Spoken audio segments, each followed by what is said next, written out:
बात करते हैं बिहार कांग्रेस के वरिष्ठ नेता शकील अहमद खान ने राजद के साथ गठबंधन को लेकर बड़ा बयान दिया है। उन्होंने साफ कहा कि राजद के साथ गठबंधन कांग्रेस के लिए घाटे का सौदा साबित हो रहा है। वहीं पार्टी को कोई राजनीतिक लाभ नहीं मिल रहा है। शकील अहमद खान ने कहा, जिस काम में फायदा न हो उसे छोड़ देना ही बेहतर है। उसके बयान के बाद बिहार की सियासत में हलचल तेज हो गई और कांग्रेस राजद गठबंधन को लेकर एक बार फिर सवाल खड़े हो रहे हैं। दोनों बातें साथ चलेंगी। वहां जो बिहार के तमाम लीडरशिप वहां गई और शुरू से ये बात कहती आ रही है अपने वरिष्ठ नेताओं को, अपने लीडरशिप को, कि बिहार में जिस काम में लाभ नहीं है, राष्ट्रीय जनता दल के साथ हमारा अलायंस रहा, जैसा निभा, अच्छा निभा, खराब निभा, वो सवाल नहीं है। सवाल ये है कि अब हमको उसका लाभ नहीं है। अच्छा, वो लोग भी कह रहे हैं, जब अलायंस की बात आती है तो वो लोगों का भी जो ट्रीटमेंट होता है हम लोगों के साथ कि इनकी वजह से हार गए, अभी भी कह रहे हैं कि कांग्रेस पार्टी की वजह से हार गए। तो ये तो कहना गलत बात है ना। मिल के साथ लड़े हैं तो मिलकर के ही हम लोगों को ये जिम्मेदारी उठानी चाहिए। बहरहाल जितने भी वरिष्ठ और कनिष्ठ नेता हैं, जितने लोग चुनाव हमारे लड़े हैं, सब लोगों ने ये कहा कि हम लोगों का वोट का जो परसेंटेज है और समाज के और वर्ग का वोट हमको राजद के साथ रहने में नहीं मिल पाता है। ये उनकी समझ है, तो ये लीडरशिप को कही गई है बातें। बात करते हैं, शकील अहमद खान का ये बयान सामने आया और उसके बाद से सियासत में हलचल तेज हो गई है। बयान के बाद आरजेडी का कहना उसके संग गठबंधन में घाटे का सौदा हुआ है और इसी मुद्दे पर चर्चा करने के लिए हमारे साथ एसके राजीव जुड़ गए। जी राजीव जी, ये बयान सामने आ रहा है शकील अहमद खान का कि गठबंधन घाटे का सौदा, क्या कहेंगे? देखिए, आपको याद होगा कि हिंदी फिल्म का एक गाना है कि बहुत देर से दर पे आंखें लगी थी, हुजूर आते आते बहुत देर कर दी। दरअसल में कांग्रेस लंबे समय से, मुझे याद है कि जनवरी में जब राहुल गांधी पहली बार यहाँ पटना आए थे, उस वक्त आश्रम गए थे और वहां पर कांग्रेसी कार्यकर्ताओं की भारी भीड़ थी, जहां पर कांग्रेसी कार्यकर्ता लगातार एक सुर से राहुल गांधी से यही मांग कर रहे थे कि बिहार में आरजेडी से अलग होकर के संगठन को अपने बलबूते खड़ा होना चाहिए और राहुल गांधी ने उनको एश्योर भी किया था। इसके बाद जब राहुल गांधी बिहार के दौरे पर आए थे और उन्होंने विधिवत एसआईआर के मुद्दे को लेकर के रोड मार्च किया था, रोहतास से पूरे बिहार का भ्रमण किए थे, उस दौरान भी कार्यकर्ता और नेता उनसे यही कह रहे थे कि भाई आरजेडी से अलग हो जाइए। उसके बाद ही कांग्रेस जो है वो अपने बलबूते बिहार में अच्छे तरीके से न सिर्फ चुनाव लड़ सकती है, बल्कि कांग्रेस का जो खोया हुआ जनाधार है वो वापस लौट सकता है। और एक बार देखिए कि इस बार जब बिहार विधानसभा चुनाव में कांग्रेस को करारी हार का सामना करना पड़ा है। 2020 में जब चुनाव हुआ था तो उसमें 17 विधायक जीत करके आए थे, लेकिन इस बार कांग्रेस मात्र 6 सीटों पर सिमट कर रह गई है। तो कांग्रेस एक बार फिर से इसी मुद्दे को उठा रही है कि आरजेडी का साथ छोड़ना कहीं ना कहीं से अब कांग्रेस के लिए निश्चित तौर पर बहुत ही आवश्यक हो गया है। और देखिए, शकील अहमद खान जो है वो कांग्रेस के बड़े नेता है, कदवा से विधायक रहे हैं 2 टर्म, एनएसयूआई से लगातार जुड़े रहे हैं, राहुल गांधी के करीबी लोगों में से इनका नाम जो है वो शुमार होता है। तो शकील अहमद की तरफ से अगर ये बयान दिया जा रहा है, इसका मतलब है कि अब कांग्रेस आला कमान जो है उसको कहीं ना कहीं से इस बात के लिए फोर्स किया जा रहा है कि भाई बिहार में अब महागठबंधन से अलग होने में ही कांग्रेस की भलाई है। वहीं दूसरी तरफ आप आरजेडी की भी बात कर ले तो आरजेडी में तेजस्वी यादव ने कभी भी कांग्रेस को भाव नहीं दिया,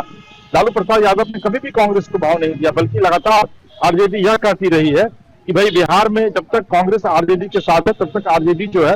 वो उसका भाग्य जो है वो उदय नहीं हो सकता है। आप भी सुन रही होंगे कि किस तरीके से शकील अहमद ने विधिवत ये कहा कि भाई कांग्रेस भी ये कह रही है कि जब तक आप आरजेडी से हम अलग नहीं होंगे,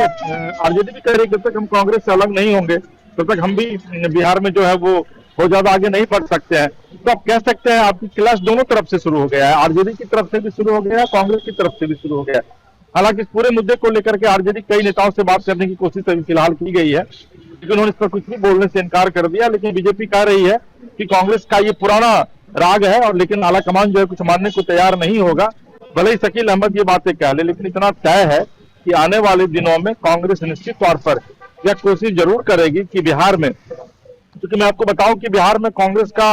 लंबे समय तक कांग्रेस जो है वो शासन में रही है, तो कांग्रेस फिर से चाहती है कि उस शासन में वो फिर से वापस हो सके और यही वजह है कि शकील अहमद ने इस तरीके का बयान दिया है। और मुझे लगता है कि आने वाले दिनों में हो सकता है कि कांग्रेस आला कमान इस पूरे मामले को लेकर के बैठक करे और बिहार में कांग्रेस एक बार फिर से अपने बलबूते खड़े होने की कोशिश करे, ताकि जो कांग्रेस मृतप्राय हो चुकी है उसमें एक संजीवनी जो है वो दी जा सके। जी जी बिल्कुल राजीव जी, जिस तरह से आप बता रहे हैं कि कांग्रेस एक बार फिर से खड़ा होने का प्रयत्न कर रही है, लेकिन शकील अहमद के जो ये बयान सामने आया है उसमें उन्होंने कहा है कि जो सीट बंटवारे का पूरा मामला है उसमें कहीं ना कहीं कांग्रेस सीमित बन गई है, सीमित उनका हो गया है क्षेत्र कि वो उसी में काम करे।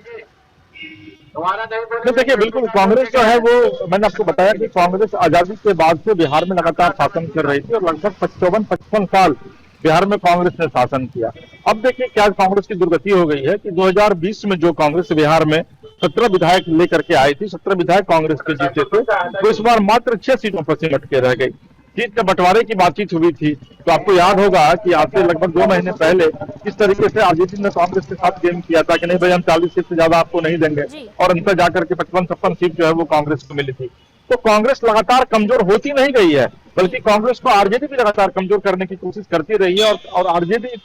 जब तक आरजेडी तब मजबूत हुई जब कांग्रेस कमजोर हुई। देखिए, बिहार में बीजेपी अभी भी बहुत मजबूत नहीं हुई है, लेकिन चूंकि कांग्रेस इतनी कमजोर हो गई है तो ऑब्वियसली लोगों के पास अब किसको वोट करे, लोगों के पास कोई ऑप्शन नहीं बचता है, लोग जाके बीजेपी को वोट कर देते हैं। तो कांग्रेस ये चाह रही है कि हम अपनी खोई हुई जमीन को फिर से तलाशें, और यही वजह है कि कांग्रेस अपनी खोई जमीन को तभी तलाश पाएगी जब वो आरजेडी का साथ छोड़ेगी, क्योंकि बिहार में आरजेडी की छवि जो है वो बिहार के आम लोगों के जनमानस में बहुत ज्यादा अच्छा नहीं है। जिन्होंने 1990 से लेकर के 2005 के दौर को देखा है, उनके नजर में आज भी आरजेडी की का कंसेप्ट जो है बहुत अच्छा नहीं है आरजेडी को लेकर के। यही वजह है कि कांग्रेस चाहती है कि वो आरजेडी से अलग हट करके बिहार में राजनीति करे, क्योंकि इसी साल दिसंबर में, यानी 26 के दिसंबर में जो है पंचायत चुनाव होना है, और आपको पता है कि बिहार में भी अब पंचायत चुनाव जो वो राजनीतिक दल के आधार पर लड़ा जाएगा। तो ऐसी स्थिति में कांग्रेस चाह रही है कि उसके पास 1 साल का समय बचेगा, और 1 साल में कांग्रेस अपने संगठन को इतना मजबूत कर लेगी कि सीधे तौर पर वो खुद को जनता से कनेक्ट कर पाएगी। और जब तक कोई भी राजनीतिक दल जनता से खुद को कनेक्ट नहीं कर पाती है, तब तक जनता उसको सिरमौर नहीं बनाती है, जनता उसको तब तक सत्ता नहीं देती है। जी बिल्कुल बिल्कुल राजीव जी, धन्यवाद चर्चा करने के लिए। ये जो मुद्दा अभी सामने आ रहा है कि बयान सामने आ रहा है, कांग्रेस कहीं ना कहीं सीट बंटवारे में सीमित बन गई है, ये चर्चाएं जो अभी तौर पकड़ रही है आरजेडी और कांग्रेस को लेकर, ये खबर अभी सामने आ रही है जहां पर ये बदलाव हुआ है कि वो गठबंधन का, बिहार कांग्रेस के वरिष्ठ नेता ने गठबंधन को लेकर ये बड़ा बयान दिया है। शकील अहमद खान ने बयान दिया, उनको कहीं ना कहीं कांग्रेस सीमित लग रही है सीट बंटवारे में। तो अब क्या आगे होगा वो देखा जाएगा।